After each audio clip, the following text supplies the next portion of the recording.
All right. Welcome to the Whiskey Vault. I'm Rex. I'm Daniel.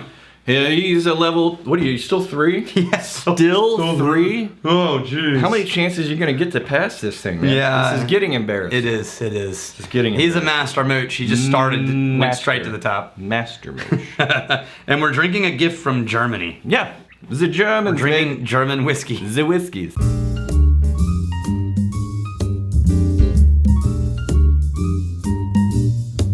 All right, we're drinking a whiskey from Germany, and this is actually another gift whiskey. The German. Brian Eisenberg flew to Germany to speak at an event, and he brought back this German single malt called, and I'm not going to get this right, Slurs? Slurs? S-L-Y-R-S. Slyers. Slurs? Slurs. So it's a German whiskey distillery in a small town, So wait, Bavarian. this is whiskey with no E. Mm-hmm.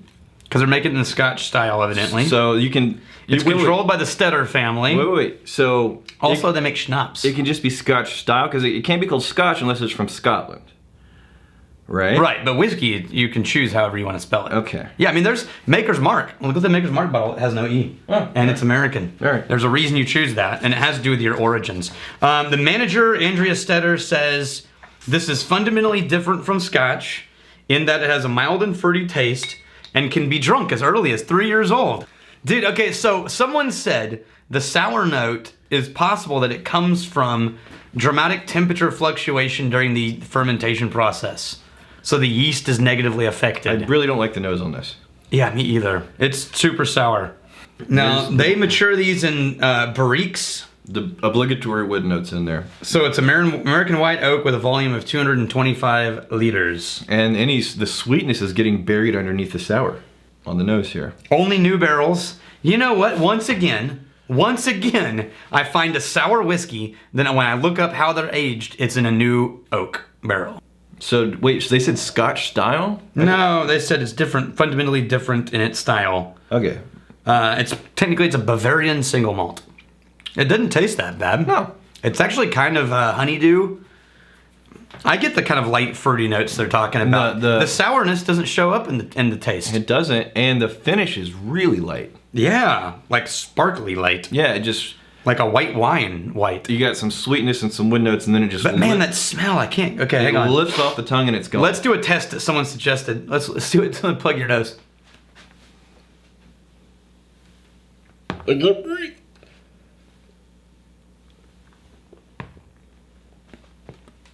Oh, that's weird. I couldn't taste it at all.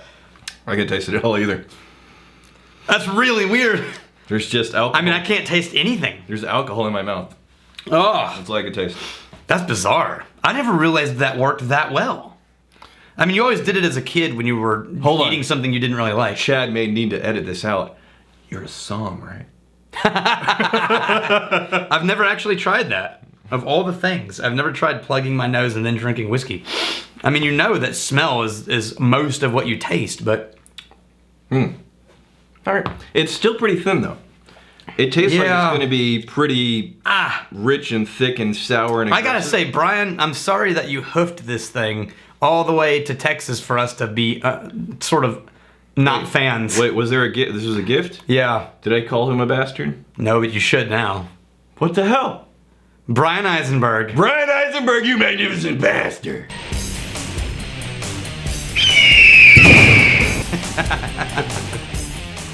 He's still great, and he's actually bringing me home another whiskey from another country he's visiting because he's always world traveling, and he's always trying to find us new things to bring. Brian is one of the original founding instructors at the Wizard Academy, so he's our people. Peter or Petter?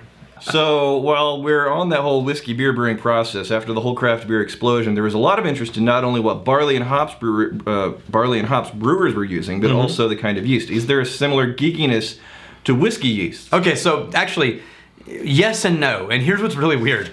In America, people get obsessive with their yeast. You go on a distillery tour in America and they'll spend a third of it talking about their yeast strain and how they take care of their specific yeast strain and blah, blah. I have been in tours in Scottish distilleries where someone asked about their yeast and they were like, yeah, you know, yeast is yeast, whatever.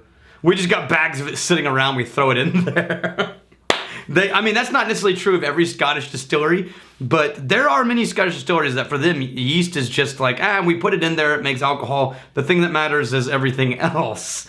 And so I think an obsession with yeast is a little more of an American thing. And I'm doing that non-scientifically. You're going back to that wriggle. So we're talking about the funk. No, and I do remember the funk. And I was like, well, let's see if we can find like the epitome of the funk. Who brought the funk? Who brought the funk, and see if we compare us to this. You brought the funk. Just get a whiff. Oh, yeah. So now go to this. And you know what? I'm going to show you another one. All right, so coming off of Old Sap by Wiggle, this is as funky as funky gets. This is funked up. Man, the Wiggle takes it. Yeah, that wiggle is funk to Mach 10. All right, so here's what we're gonna do. I don't want to try the Wiggle, and one of us needs to. So we're gonna. No, I'm not gonna. We're gonna see. Whoever makes it doesn't have to try it. Here's the thing. I don't have a good track record on this. Oh, it doesn't matter. All right, Trash Can Cam. Trash Can Cam.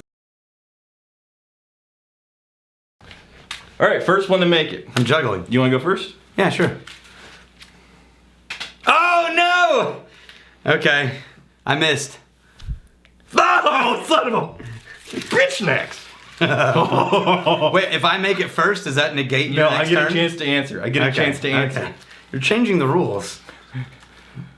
Oh! I was so close.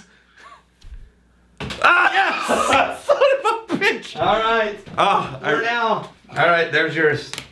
All right, here we go. Oh, that was a big miss. Damn it. It didn't even show up on the camera. Yes. Why is it so? Yes! Son of a bitch! Yes! Who's drinking the wiggle? I get a chance to Rex answer. is drinking the wiggle. I get a chance to answer. This is clutch. Yes! Let me get you a glass, Rex. Here, have some Old Sap. Because that's exactly what it smells like, actually. Old Sap. That's a gift from me to you. Hey, you wrote the rules, my friend.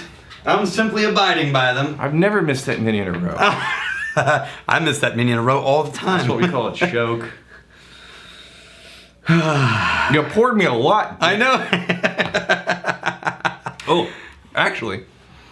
You're okay after this smell is... Just don't smell it. Okay, so the same thing. So what is it Yes. with both of these? The taste is actually pleasant. And the smell, we just don't enjoy.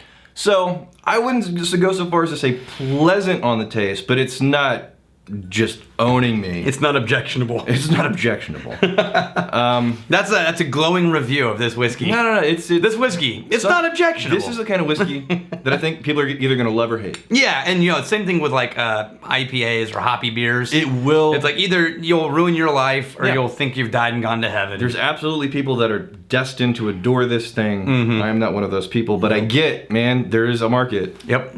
All right. All right.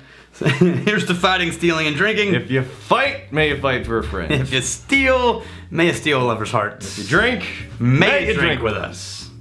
Hey, thanks for hanging out with us in the Whiskey Vault. Don't forget to throw in a like, hit that subscribe button on the bottom right, and drop a question or comment down below.